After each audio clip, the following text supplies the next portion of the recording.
WandaVision, it's me. Wanda, is that really you? Yeah, I've changed. Can you tell? Yeah, you sound just like the Scarlet Witch.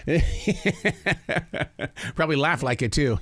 Why do they always make witches? I think it's that iconic cackle from Margaret Hamilton in The Wizard of Oz. Really, it's got to be. Hey, speaking of The Wizard of Oz, you are huge into that. Did you know that Fathom Events is putting on The Wizard of Oz on the big screens in the days ahead? Stop! Really? It is, and my wife and I have gotten our tickets. Of course, I know. Oh, you do? Good. I'm going Monday. You are. That's awesome. That's exactly when we're going, Monday night. Oh, nice. Yeah, it's so fun on the big screen, and I love it. I can never get enough of that. We've never seen it on the big screen. Ooh, you are in for a treat. It's really, really fantastic. I mean, all movies are better on the big screen, but especially when you can see one that is as fantastical and where the fantasy is so on overdrive and the color is so surreal and beautiful and enticing and all those effects that still hold, all those practical effects before there was anything digital or computer available, and everything still works so well, 85 plus years later. So is it going to look like an old movie, or have they gone in there digitally and fixed it up a bit? They've not fixed anything. I mean, all they did was enhance the transfer. So there's like the 4K version, the 8K version, where they go back to the original film cell and update it, just transfer it like digitally and clean up like any, dust or things like that. But nothing has been changed. The only thing that was done a while ago, I think about 15 years ago now, was the 3D version. So they did make a 3D version, but that didn't change anything to the integrity of the film and didn't really make anything pop out. It more like add depth to the backgrounds and things. And it was very well done. And I went and I visited Warner Brothers and the lot and the studio to see how they did that. I walked through the rooms and looked at the film cells and all of the technology that made that happen, and it was so well done. Wow. Now, Lee and I got into a big discussion about what did it used to be a Thanksgiving thing where it was on every single year, because she remembers seeing it with her father several different times. Yeah, it was, it started in, I think it was November 3rd, 1956 was its first TV broadcast, and then it became an annual tradition, and it did move around a few times. Okay. It was the fall, it was Thanksgiving for a while, sometimes it was closer to the other holidays. Sometimes it was more like early fall, but there were several Thanksgiving times that it was on over the years. And that's really, I think, what turned it into the beloved classic and the most seen film, one of the most seen films of all time, is because, in a time before we had the ability to just stream anything, to walk around with digital copies of anything in the palms of our hands, or even prior to that, before VHS tapes and DVDs, where you could watch things anytime you wanted to. Disney was wise. They would release movies on DVD or VHS, and they put them in the vaults. And if you didn't buy it when it was out in stores and they were sold out, you'd have to wait till someone died and left you a copy, or they put it on sale again.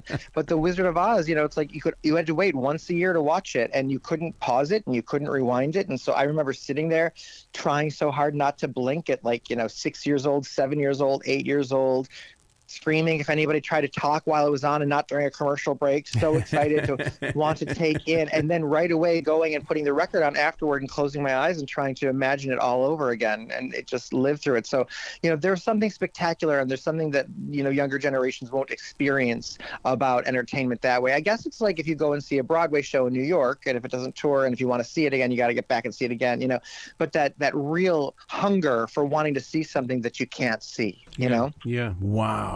All right, let's talk movies and television shows. Fire Island, where's this at, and who is it? This is Hulu, and it is written by and starring Joel Kim Booster, who is a very funny up-and-coming comedian and actor, and it's semi-autobiographical. It's also loosely based on Pride and Prejudice. It's directed by Andrew Ahn. You can see my interview with them later today on my website. And what I love about this is perfectly timed for Pride Month. So it's a fun romantic comedy that is, Fire Island is a real place. It's sort of the gay haven hot vacation spot in the southern shores of Long Island, New York. Oh, wow. And I lived in New York for 13 years in Manhattan. And I never went there. I had friends that would go every summer, and it was like the thing to do. It's like, well, the groups of gay guys would just, they get on the boat and go over to Fire Island and spend a week there, rent a house. And it's like the big thing to do. But that was something I was always so busy. I never had time off work, never able to do it.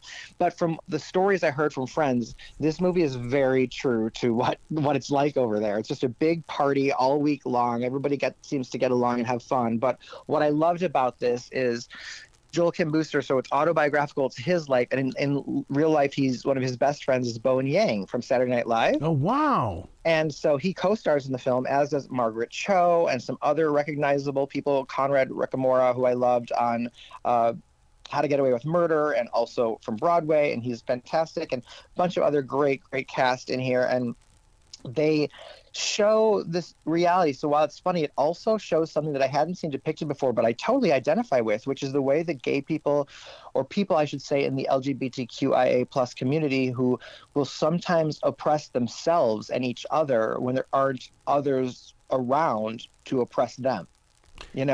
So even though they're a marginalized, or I should say we are a marginalized, as I'm a member of this community, we're a marginalized community, but we still have shades of classism, racism, homophobia even within our own community. So it's very interesting to see that, and I think that a lot of mainstream audiences don't necessarily know that about this community. So it's a very, very good movie. I liked it. It's streaming on Hulu, so if you've got Hulu, check it out, Fire Island. Watcher, what is this all about? This looks like a scary one. Watcher's rated R. It's in theaters today, and it's about a married couple who moved to Romania and into an apartment, and there are no window treatments, and across the way there's a creepy guy looking out the window. So there's the Watcher. In this couple, he's got a job and he speaks the language. She isn't working and doesn't speak the language, and she has this great sense of loneliness, obviously, and isolation that sort of sets in. And then this guy's creeping across the way, and then you start hearing that locally there's a serial killer on the loose who's targeting and hunting women alone in apartments. So of course she's like on the verge of a breakdown. But is she paranoid, or is she legitimately scared for her safety? And the movie does a really good job at not really cluing you into which of those two things she is, and until the end, of course. And then it's good. It's a little it's not as suspenseful as it could be. It also has some lack of character development. It's a little bit one note and it staggers a little bit, but I did like the ending. So while Watcher is in theaters, I'm recommending you could wait to stream it. Oh, I like movies like that play with your mind, but at the same time, there's got to be a payoff somewhere, because we've invested so much time just sitting there. There is a payoff. I like the ending, but the way getting there, it should have been stronger and should have given us a little bit more and been a little bit more suspenseful even. And so that's why I'm saying, you could have watch it at home, I am shocked that there's a season 3 of The Boys. I thought they wrapped things up, man. The way that things, I thought just by the way that season 2 ended, okay, we're done. No, aren't you a huge fan of the show? Of course I am. Huge. I mean, I love this show. And I was like, this was, we had a season in 2019, 2020. I think we would have had one in 2021. We're getting it now. And, it was postponed because of the pandemic. And so here it is. And it is every bit as good. It just picks right up from where the last one went off. They're already filming the 4th season. But this season 3 is as good as ever. And, what I love about this show is it's a great superhero show, but it's really for people who don't even like superheroes. Yeah. For people who don't like the genre. Like you talk to someone, someone, I'm like, they don't like superhero movies. I'm like, well, this is a show for you because it's really not about that. You know how that theme of sometimes the people, it's like this is a theme of Wicked the musical. Sorry for my predictable reference here, but that theme of where you think Glinda's the good person and the Wicked Witch is the bad person, but then you watch the show and you realize, oh wow, actually Elphaba, the bad witch, was the good person, and Glinda was kind of nasty. And The Boys kind of plays with that same theme where the people that you think are good aren't necessarily the good guys. They could be the bad guys. So The Boys here, are a group of anti-heroes who are working to expose these very corrupt superheroes that are running the place, right? And I love that it's so violent. It's funny to feel those words, to taste those words coming out of my mouth. I love the violence, but here's the thing about the violence. It's heightened, it's creative, it's done in such a gory way that's so heightened that it's almost comical. But interesting to see, and it's very interesting that I'm even processing it this way, but it's different. It's very creatively done, and you'll understand what I mean if and when you ever check out The Boys. Arrow, you know what I'm talking about. I do, and I'm such a fan. We were part of the big premiere, and of the very first season, where everybody's going, the what. I to this day, I still have my 10-foot step and go, huge. This thing that promotes The Boys, and what happened is that everybody who attended the premiere signed this thing. They went to the other side of it and signed it. So, I mean, all of these people that were at the premieres, their signatures are still there. No way. Yeah, you have to cherish that. That is amazing. Will you take a picture of that and text it to me? I will. That's what, and it was just one of those things where it was like, it was so hard to convince people that this was the show to watch. And now look at where it is right now. Yeah. I have a lot of friends that love it, and I'm so excited because I love talking about it. I love that other people are enjoying it, and it's a fantastic show. I mean, it's very adult themes. Yeah. But for those of us who can, it's great. Wow. All right, so let's talk about RyanJReviews.com. You said you've got interviews coming up today from Fire Island. That I mean, we live in the streaming world, so today to somebody is probably 2 years from now, but still, it's probably like around noontime that I get that posted on my website, so you can check out my interviews there. And then next week I'm going to not talk to you because I'm going to be in LA. Yeah. And I'm attending Judy Garland's 100th birthday party. What would have been her 100th birthday party. Wow. And it's going to be a really, really great event. They're going to have a lot of Judy Garland things there. I was invited by her children, Liza Minnelli, Lorna, and Joey Luft, and about 300 people there. And it's a red carpet experience, but also a great party and the unveiling of the limited edition Judy Garland fragrance, which will be available soon at judygarlandfragrance.com. And just to see other friends from the Oz community that I haven't seen in a long time. So I'm very, very excited. Do you think Renee Zellweger will show up? Absolutely not. Okay.